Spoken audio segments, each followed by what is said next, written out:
All right, everybody.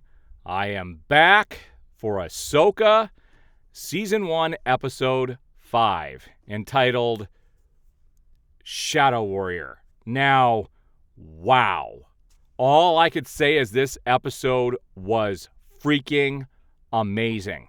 And it was directed by none other than Dave Filoni himself. And there were some things I saw in this episode that I thought I would never see out of Star Wars ever. Now, I'm going to be mostly spoiler-free, and I could talk about this episode for hours. Like, there was so much to unpack in this episode, but I'm going to try to keep it as basic as possible. So we were left at the end of last episode with Ahsoka in the world between worlds.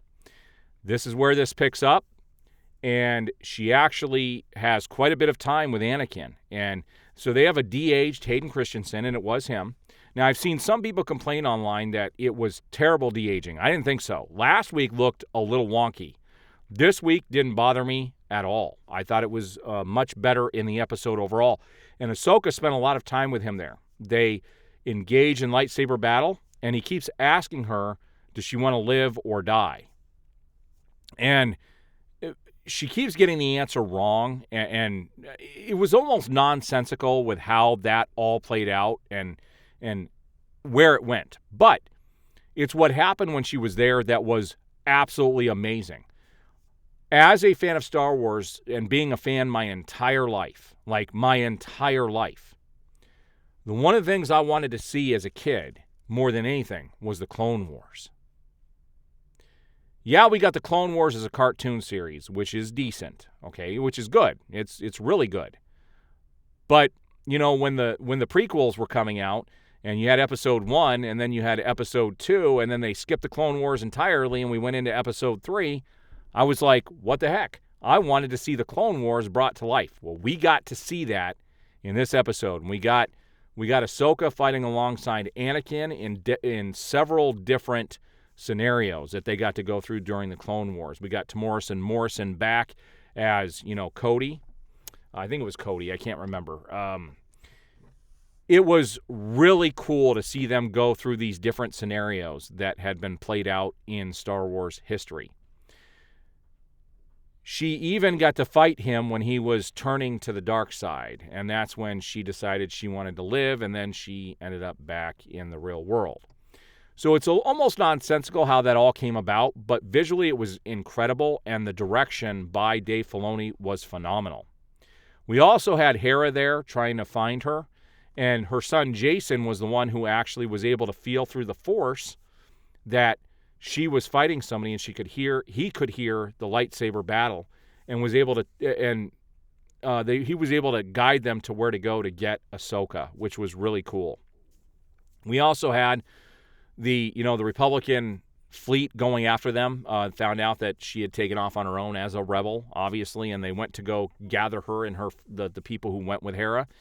And when they get there, they're being held up a little bit. And what ends up happening is Ahsoka comes back into the real world, and she doesn't really have a way to follow where Sabine went with Balin and everybody to go to go find Ezra and Thrawn. And so she uses the Force to sense what happened with Sabine. And then what happens is they realize that those creatures that migrate, and they were there actually when Thrawn and Ezra went and disappeared to begin with, and they have the ability to travel through hyperspace. And she's able to communicate with them and actually ends up inside one of them, and they take off. She's going to go look for Ezra and Thrawn. And so they're obviously going to go to where they went because they're migrating. It's that same migration that they do. And I got to tell you, the lightsaber battles in this were phenomenal. The acting was phenomenal. We got to see Ahsoka actually smile at the end of the episode. We got to see her fight alongside Anakin when she was younger. There was so much about this that was just awesome. Would I say it's better than the last episode? I think the last episode was better, but this one definitely had some more interesting things that are going to grip you and almost bring you to tears if you're a Star Wars fan.